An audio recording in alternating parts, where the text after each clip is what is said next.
À vrai dire, j'ai été dépressif pendant de nombreuses années. Une dépression que je cachais à mon entourage parce que je savais qu'ils ne pouvaient pas comprendre, surtout pour une famille africaine. Ça me dit, tu es fatigué, faut boire l'eau, tu vas dormir, ça va passer. Hein? Comme si c'était aussi facile. Mais bon, c'est pas grave.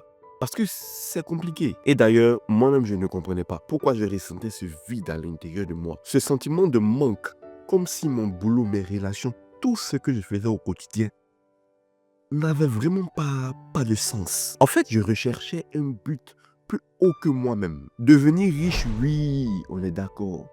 Mais au-delà de ça, avoir un impact sur des vies. Sentir qu'on est une personne influente qui change des choses. J'étais loin de me douter que ce que je recherchais toute ma vie était plus proche de moi que je le croyais. Ce qui m'a redonné goût à la vie, m'a donné un but à suivre et l'énergie que j'ai aujourd'hui pour braver les obstacles et ne plus jamais, je dis bien ne plus jamais être déprimé, c'est exactement ce que je vais te dévoiler dans cette vidéo. Étape par étape, comment je suis sorti de cette crise identitaire et surtout, comment tu peux faire pareil. Que la lumière soit.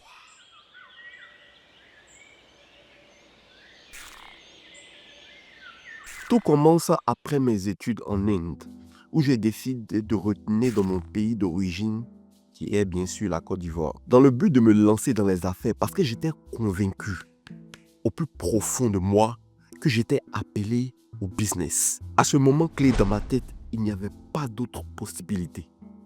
En plus, je faisais déjà des activités en parallèle de mes études. Et ça marchait bien. Et donc chez moi, la richesse m'attendait sur un plateau d'or. Mais j'étais loin de m'imaginer ce qui allait m'arriver. Et donc, de retour à Abidjan, je convainc les membres de ma famille de m'accompagner dans cette aventure. Et ils ont accepté parce que sérieux, moi-même je sais qu'il est catché. Comme il faut voir. Bref, première année, j'ouvre mon entreprise. Je prends mon local, j'achète les meubles, engage du personnel, attaque le marketing.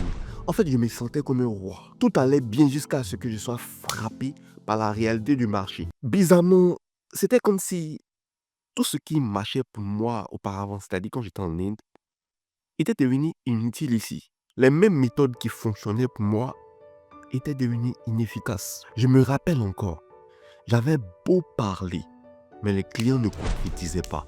Franchement, j'étais tellement frustré parce que les marchés que je gagnais étaient des miettes comparés à mes charges. Franchement, je me rappelle encore de la voix de mes connaissances à l'époque qui se moquait de moi, qui disait comment il a été aussi stupide de quitter l'étranger pour venir se débrouiller ici. Voici maintenant, il n'est même pas capable de se prendre en charge. Quand j'entendais ces déclarations sur moi qui avais l'habitude d'exceller, franchement, j'ai commencé à douter de moi. Et la situation a duré comme ça toute l'année. J'étais obligé de rendre les clés au bailleur et de fermer l'entreprise. Car franchement, je n'arrivais plus à payer le loyer et les employés. Je me suis lamenté pendant des mois et des mois. Et je me suis laissé complètement déprimé. Jusqu'à ce que je me dise, si le digital n'a pas marché, je vais peut-être m'orienter vers quelque chose de plus palpable. C'est comme ça que je décide d'ouvrir une imprimerie. Là, contrairement à la première fois, ça marchait plutôt bien. J'avais carrément de meilleurs marchés. Mais plus les mois passaient, plus le chiffre d'affaires diminuait. Je ne savais vraiment pas qu'est-ce qui se passait. Pourtant, je travaillais encore plus dur. Mais j'avais des résultats tellement faibles. Comme si cela ne suffisait pas, je me suis fait en plus anarquer par mes propres employés qui prenaient les commandes chez mes clients et les réalisaient ailleurs. On peut être méchant comme ça. Quand j'ai découvert qu'ils détournaient les marchés, j'ai compris pourquoi ils étaient plus motivés que moi le matin. Ils travaillaient pour deux entreprises, en même temps la mienne et la leur. C'était devenu tellement grave que j'ai dû renvoyer tout mon personnel. Je me suis retrouvé tout seul. Dans ces moments, je me sentais trahi. Quand je pense que j'ai considéré certains comme ma propre famille, mais ils n'ont même pas hésité à me taper le dos. Souvent même, tu te demandes, est-ce que ça en vaut la peine d'avoir pitié des gens? J'étais tellement frustré par la solitude et surtout les dettes des clients qui veulent les commandes. Car les commerciaux que j'ai renvoyés ont pris les acomptes des clients au nom de l'entreprise. On a dû même régler cette affaire à la police. Ça s'est tellement empiré que j'ai dû encore être obligé de fermer cette deuxième entreprise. Réaliser que j'avais échoué 2 fois, 2 poteaux. En plus, successivement, le doute envahissait mes pensées. Je ne croyais vraiment plus en moi. J'étais perdu, ne sachant pas quoi faire. Et comme si je n'avais pas encore assez subi, j'ai fait un accident lors d'un match de basket. Le docteur me dit, c'est une rupture du tendon d'Achille, que je dois être immédiatement opéré. Du jour au lendemain, je perds l'usage de mon pied gauche. J'étais obligé de marcher avec des béquilles. D'ailleurs, je les ai encore pour me rappeler d'où je viens. J'étais obligé de rester pendant des mois et des mois à la maison sans faire d'efforts physiques. Après ça, passé une longue période de rééducation pour réapprendre à marcher. Je peux vous assurer que c'était l'un des moments les plus difficiles de ma vie. J'avais complètement perdu goût à la vie. À vrai dire, je me sentais inutile. Ma confiance en moi s'était complètement envolée. Je me disais, je ne sais plus quoi faire. À quoi ça sert de se battre si c'est pour aligner échec après échec? Dans ces moments de solitude, j'ai commencé à méditer, à prier, à demander à Dieu de se révéler à moi. Que j'étais fatigué de me débattre tout seul sans résultat. Je voulais que ça change, je voulais rencontrer Dieu et qu'il me dise ce qu'il a mis en moi et comment je dois l'utiliser. J'ai commencé à lire sérieusement la Bible, regarder constamment des prédications, prier, méditer. De toute façon, j'étais à la maison.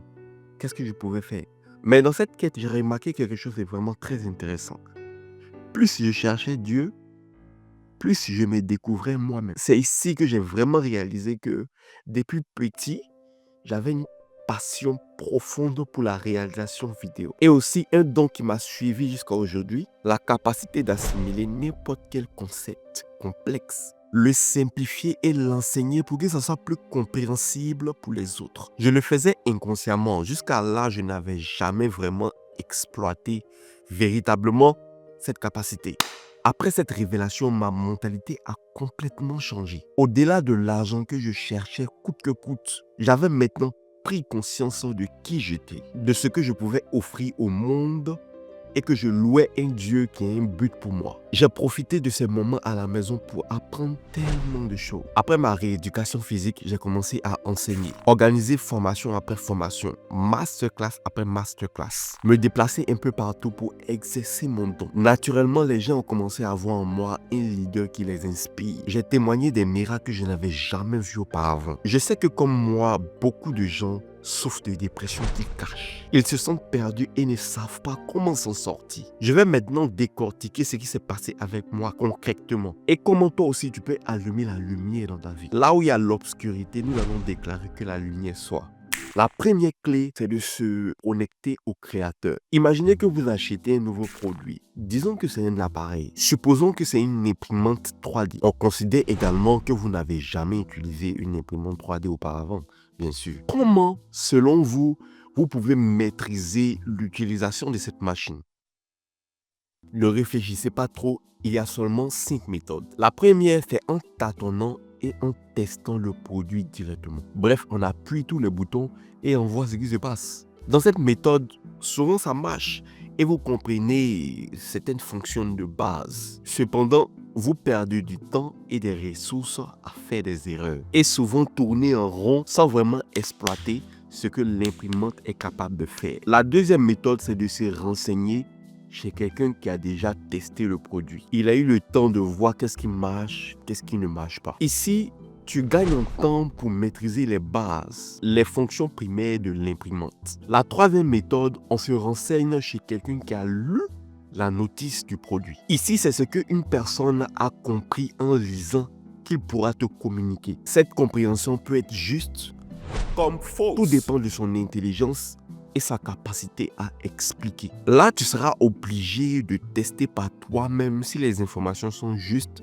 en les testant encore. La quatrième méthode, on lit la notice du produit. Ici, vous-même, vous lisez le mécanisme du créateur. Comment fonctionnent toutes les fonctionnalités de la machine, les précautions à prendre pour garantir son bon fonctionnement dans la durée. Ici, non seulement vous allez maîtriser le produit, mais vous allez le conserver en bon état très longtemps. Et enfin, la cinquième méthode, on demande directement au créateur. Ici, vous comprendrez les pensées derrière la création de cette machine. Vous comprendrez non seulement le produit, mais pourquoi il a été créé et donc l'essence même de cette création.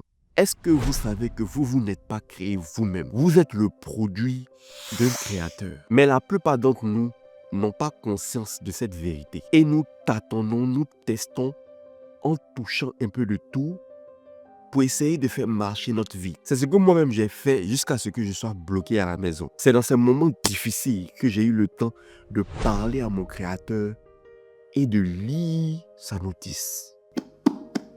Lorsque je me suis connecté au créateur, je me suis découvert moi-même. Écoute, après cette vidéo, coupe-toi du monde un bon moment. 1 semaine, 2 semaines, 1 mois, ça va dépendre de ta soif. Mais un bon moment isolé où tu ne cherches plus à voir la vie des autres. Tu te déconnectes des réseaux sociaux, de tout ce qui embrouille tes pensées. Je te parle d'un moment intense de retraite et de méditation, où ton objectif est de lire la parole, de prier, de méditer, de poser des questions et de noter toutes tes pensées. Tu seras étonné de ce que tu vas découvrir sur toi-même en cherchant ton créateur, je t'assure. La deuxième clé, c'est ne pas se limiter à la satisfaction personnelle, mais vivre au-delà de soi, nos dons au service des autres. La raison pour laquelle on a tendance à vite abandonner, c'est parce que notre pourquoi n'est pas assez puissant. La plupart d'entre nous sont égocentriques. On ne pense qu'à notre bien. On veut réussir juste pour faire le malin,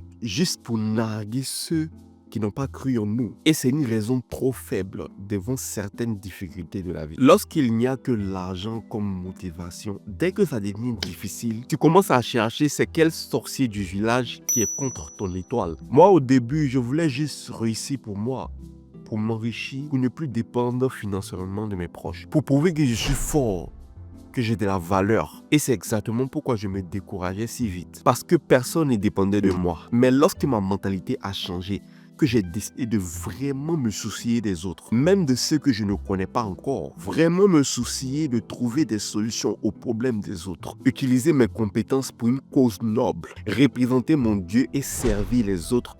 Je suis devenu inarrêtable. Les problèmes venaient toujours.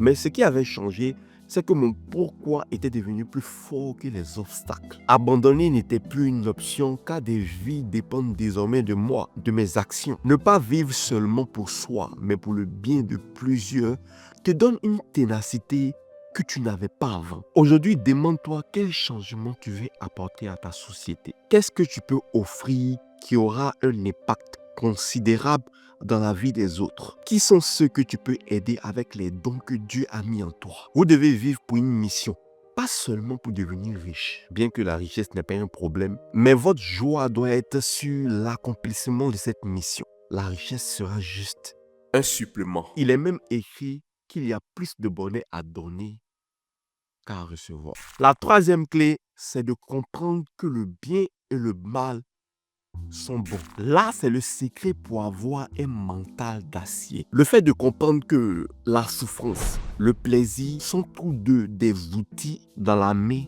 d'un Dieu bon. Ce qui est mal pour toi peut être une bénédiction pour un autre et vice-versa. Dieu n'est ni bien ni mal. C'est un Dieu bon. Pour simplifier ce que j'essaie de te dire, ce n'est pas parce que tu es dans la douleur que Dieu n'est pas avec toi. Mais dans toutes les situations, tu dois garder en tête ce passage de la parole. Toute chose concourt au bien de ceux qui aiment Dieu. Une fois, j'étais au salon de coiffure.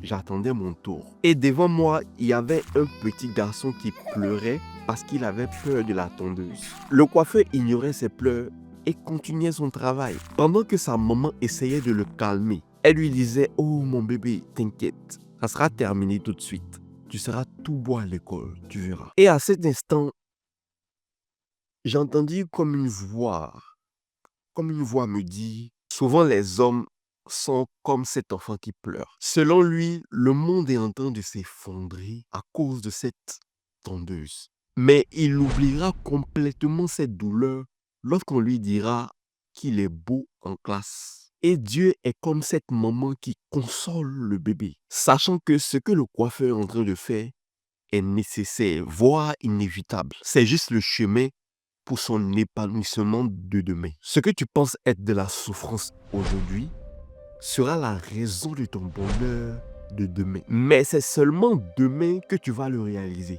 Tu ne peux pas le comprendre actuellement. Pour le moment, aie la foi en un Dieu bon. Dans chaque situation, dis-toi que soit tu gagnes, soit tu apprends quelque chose qui te sera utile pour le futur. C'est ça la mentalité de fer que tu dois apprendre à développer au fur et à mesure. C'est ce que je te souhaite du plus profond de mon cœur. La quatrième clé, c'est l'art de la gratitude. Ma succession d'échecs m'avait rendu ingrat, surtout après mon accident. Je ne voyais plus le bien dans ma vie. Je ne voyais plus ce que j'avais comme avantage, comme grâce. J'avais oublié qu'il y avait d'autres qui étaient dans des situations pires que la mienne. À cause de ça, je baignais dans une tristesse continuelle, de l'amertume qui était comme une prison dans laquelle je ne trouvais pas d'issue. Plus je blâmais tout le monde et que je me lamentais sur mon sort, j'avais l'impression que je m'enfonçais encore plus. Mais lorsque j'ai commencé à détourner mon regard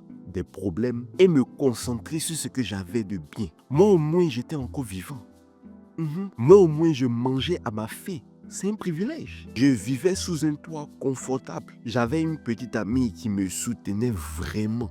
Au passage, je lui dis vraiment merci. J'avais aussi la famille qui essayait de m'aider. Bref, c'est vrai qu'il y avait beaucoup de choses qui n'allaient pas. Cependant, j'avais aussi des avantages, des bénédictions qui méritaient mon attention. Et petit à petit, en regardant ces bénédictions-là, j'ai commencé à retrouver ma joie. Ce que j'ai compris de cette expérience, c'est que la gratitude est l'âme qui tue la tristesse et la forteresse qui préserve notre joie. La main sur le cœur, je prie que vos yeux puissent voir ce que Dieu a déjà fait dans votre vie. La cinquième clé, c'est ce que j'appelle l'attitude Google Maps. Je me rappelle qu'un jour, j'ai emprunté un taxi pour aller à un événement. Je connaissais le nom du lieu, mais je n'avais aucune idée de comment y arriver. Le taximètre ne connaissait pas non plus, mais il m'a dit de monter. On va utiliser le GPS, on va utiliser Google Maps. L'application nous a montré le meilleur chemin, même pour éviter les embouteillages. Donc, sereinement, on a avancé. Mais il est arrivé qu'on rate un tournant prévu par l'application. Et j'ai dit au taximètre, merde, vous l'avez raté, c'est ici qu'on devait passer. Il me regarde et il me dit, c'est vrai, vous avez raison. Mais ne vous inquiétez pas, Google Maps va recalculer. Je regarde l'écran de son téléphone et je me rends compte que Google Maps avait redessiné un autre itinéraire pour la même destination. Et c'est arrivé plusieurs fois. À chaque fois, l'application recalculait. En fait, c'est ça que j'appelle l'attitude Google Maps. Ne pas s'arrêter sur un échec, mais toujours recalculer un autre itinéraire. En d'autres termes, on doit être toujours prêt à modifier notre plan en gardant le même objectif bien sûr. La route, l'itinéraire peut changer, mais la destination reste la même. Vous devez cultiver l'art d'ajuster son plan en fonction de la situation. La dernière clé est l'une des plus importantes. Créer un agenda de tâches productives. Bizarrement, j'ai remarqué que lorsque je ne suis pas occupé, les vices viennent taper à ma porte. C'est comme s'ils attendent un moment d'ennui pour se présenter. Quand je ne suis pas occupé, par exemple, je passe mon temps à scroller sur TikTok, sur Facebook. Chacun de nous aura des envies bizarres, que ce soit se réfugier dans l'alcool, dans la pornographie, dans les jeux. Toutes ces envies sont le résultat de l'ennui et du manque d'exploitation de son temps. La nature a horreur du vide. La seule solution, c'est de se forcer à être occupé, de remplir son agenda de tâches productives. La question est maintenant de savoir qu'est-ce qu'il faut faire concrètement de son temps libre. Bonne question. Vous pouvez par exemple améliorer votre talent. Une fois que tu découvres le talent que Dieu t'a donné dans la première clé, pour que tu sois vraiment valorisé dans la société, tu dois travailler à développer ce talent jusqu'à ce que tu sois la solution inévitable et évidente dans ton domaine. Moi, par exemple, j'ai découvert que les gens aiment mes speeches et mes vidéos. Et donc, je continue à me former dans la prise de parole, l'écriture de scripts, la vente, la réalisation audiovisuelle. Je n'hésite pas à investir mon temps dans les livres, les conférences, les formations autour de mon domaine pour devenir vraiment performant. Quand j'apprends de nouvelles choses, je sens que j'évolue et cette évolution me donne de la joie. La deuxième chose que tu peux faire durant ton temps libre est de produire et de fabriquer quelque chose. Que ce soit payant ou non, continue à réaliser de nouveaux projets. Faire quelque chose de ces 10 doigts te donnera un sentiment de fierté, un sentiment d'épanouissement. Tu apprends, tu crées, tu apprends, tu crées. Ça doit être une habitude. Le but ici, c'est de fuir la paresse, être toujours productif. Parce que lorsqu'on ne fait rien, la tristesse, l'amertume ont le temps de s'installer. Il y a plusieurs autres choses que tu peux faire, comme ne pas rester seul. Que ce soit aller voir des amis, sortir, aller marcher, pratiquer une activité sportive, aller à l'église, louer le Seigneur dans la communauté. Lorsqu'on est ensemble, ça te donne une énergie nouvelle. Le fait de bouger son corps et de rencontrer d'autres personnes tuera non seulement l'ennui et la tristesse. Je t'en supplie, à partir d'aujourd'hui, décide de remplir ton temps des activités qui développent ton corps, ton âme et ton esprit. Ce sont ces 6 clés qui m'ont permis de quitter la dépression et de réveiller le leader en moi. Aujourd'hui, ma mission est de faire pareil pour les autres. Que ce soit par mes capsules vidéo, mes films, mes conférences, mes masterclass. Mon objectif est de vous faire réaliser que vous êtes sur cette terre pour quelque chose de plus grand que vous. De réveiller le leader qui sommeille à l'intérieur de vous. Et affiner votre image pour que le monde voie ce que Dieu voit en vous. Que celui qui a les oreilles pour entendre, entende. Peace.